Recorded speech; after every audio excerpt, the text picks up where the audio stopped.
শুধু উপজেলা নির্বাচনের দিকে আপনারা সবাই পরিশ্রম করতেন, গরিবের মুক্তির জন্য গরিবের মুক্তি দেওয়া হয়েছে। আরো কিছু বাকি আছে যেটা উপজেলা নির্বাচনে চেয়ারম্যানে করতে পারে না।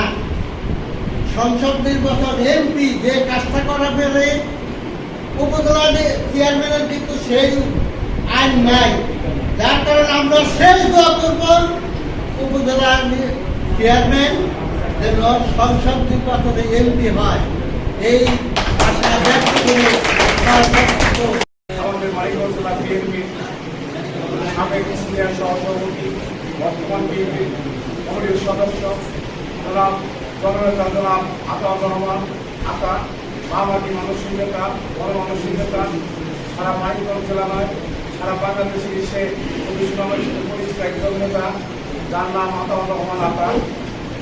তার মাধ্যমে আজকে আমরা মানিকগঞ্জ জেলা মানিকগঞ্জ সদর থানা 7টি পৌরসভা সহ 8টি ইউনিটে নতুন বিএনপি সদস্য সংগ্রহ, অর্থাৎ যাদের বয়স আজকে 20-25 বছরের মধ্যে নতুন কোনো সংগ্রহ হয় নাই এবং যারা আমরা প্রধান আছি আমাদেরকে অবলম্বন করার জন্য আপনার ইউনিটকে একত্রিত করেছেন। উনি বললো হয়তো এখানে বিচার ডাক দিলে হয়ে যাবে, এটা আপনারা সকলেই জানেন। তাদের মাধ্যমে প্রত্যেক ইউনিয়নের প্রত্যেকের ওয়ার্ডে যেন নতুন কিছু সদস্য সংগ্রহ হয়, যারা বিএনপিকে ভালোবাসে, যারা বিএনপিকে লালন করে আসছে, যারা আমাদের সাথে মিছিল মিটিংয়ে ছিল। কিন্তু একটা কথা বারবার উঠে আসছে, যাদের কাছে ক্ষমতার অর্পণ করা হবে তারা যেন খুবই হাসিনা বা কোন লোককে হাসিনার কোন লোককে যেন এখানে অন্তর্ভুক্ত না করে। সম্মানিত উপস্থিতি, আজকে এই অনুষ্ঠানে সম্মানিত সবাইকে আমার ব্যক্তিগত পক্ষ থেকে সালাম, আসসালামু আলাইকুম। আমরা একটা কথা খুব সহজভাবে বলি যে সৎসঙ্গে স্বর্গবাস, অসৎসঙ্গে সর্বনাশ। আমরা যদি ভালো মানুষের সঙ্গে থাকি ন্যূনতম আমরা কিছু ব্যাপার থেকে আমরা বেঁচে থাকতে পারি, সমাজের অন্যায় অবিচার থেকে আমরা একটু দূরে বেঁচে থাকতে পারি। আর আমার জাতীয় দল বিএনপির যে এখন স্বতন্ত্র প্রোগ্রাম, সেটা হচ্ছে জনগণের এমন কোনো কাজ করা যাবে যেটা জনগণের বিপক্ষে জনগণ গণপূর্ণ হয়। তো আমরা এমন এক নেতার সাথে আমরা রাজনীতি করি, এমন এক নেতার সাথে আমরা আছি, আপনারা আছেন, যেখানে সে তার এই বিগত দিনে তার নামে কেউ বলতে পারবে যে আপনার এতটুকু অন্যায় বা এতটুকু অবিচার করতে তার নামে কোনো দুর্নীতি আছে, কি বলতে পারবে না? আমরা এই দিকটা খুব ফ্রেশ আছি, মানুষকে খুব সদরে গ্রহণ করি। তো দ্বিতীয়ত আমরা সামনে যে সময়টা আছে সেই সময়টা আমরা আমাদের এই 3 আসন থেকে আমরা অবশ্যই চাই আমাদের প্রান্তীয় নেতা যারা আতাউর রহমান তারা এই নমিনেশন দেওয়া হোক। ইনশাআল্লাহ আপনারা নমিনেশন পাবেন ইনশাআল্লাহ।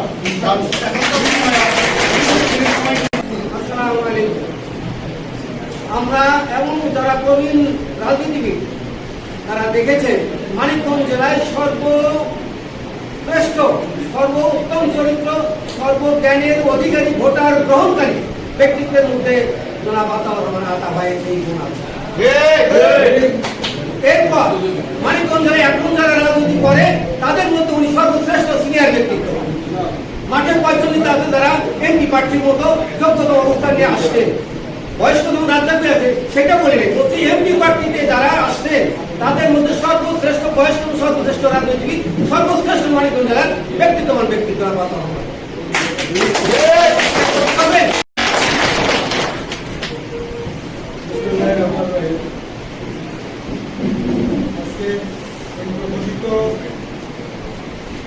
সদস্য সংগ্রাম সদস্য নবায়নের যে প্রজ্ঞাপন হাতে নিয়েছি, আপনারা জানেন না দীর্ঘদিন আগে থেকে কাজ শুরু হয়েছে।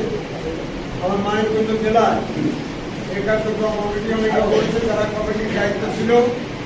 দুঃখের ব্যাপার তারা আমার যারা অনুসারী তাদেরকে তারা বলে দিয়েছে আতার অনুসারীদের কাউকে সদস্য নবায়ন করবো না, কাউকে সদস্য বানাবো না। এজন্য আমি অত্যন্ত মর্মাহত এবং দুঃখিত যে একটা দলে যারা সত্যিকারে যারা মাঠের নেতা এবং কর্মী তৃণমূল পথে তাদেরকে আমার অনুসারী আমরা কাজ দেবো, অন্য অনুসারীদের কোন দেবো না, এটা কোনো আইন, এটা কোনো কথা হতে পারে না, এটা দলের নীতি না, দুর্নীতি, এটাকেও দুর্নীতি বলা যায়। দলে করতে হলে আমার দলের সবাই আমাকে ভালোবাসবে, আমার অনুসারে তা তো না। আমার দলের মতের বাইরেও আমাকে যারা ভালোভাবে সদস্য থাকতে পারে, তাকে আমি দলের মেম্বারশিপ নবায়ন করবো না, এটা হতে পারে না। আমি অত্যন্ত ব্যথিত মনে আমার অনুসারী নেতা কর্মীদের দুঃখটা বুঝতে পেরে তাদেরকে যাতে আমি এই দলের সদস্য নবায়নে অন্তর্ভুক্ত করতে পারি, সেই প্রচেষ্টা নিয়ে আমি কেন্দ্র থেকে এই যোশীপুর সংগ্রহ করেছি। সীমিত আকারে আপাতত, পরবর্তীতে আরো দরকার আরো আজকে সেই সদস্য আমার মানিকগঞ্জ এর আগে আমি সাতক্ষীরা থানার বিভিন্ন ইউনিয়নের সেই বৈঠকের পরিচিতি থেকে এলে অনুষ্ঠান করে আজকে মানিকগঞ্জ থানার ভাইদেরকে বিভিন্ন ইউনিয়ন থেকে পৌরসভার ভাইদেরকে দেখেছি এই বৈঠকটা আমার দুঃখের অবসান ঘটে। আমার যারা অনুসারী তাদেরকে তারা দল করে তাদেরকে অবশ্যই এই দলের অন্তর্ভুক্তিতে এই অনুষ্ঠানে এই নবায়ন করবে, তাদেরকে অন্তর্ভুক্ত করবে ইনশাআল্লাহ। তবে আমরা সবাই বলেছে, আমিও বলি, যারা অলিক করতো নতুন করে আসতেছে অলিক থেকে তাদেরকে এখানে করতে করা যাবে না, আমার কথা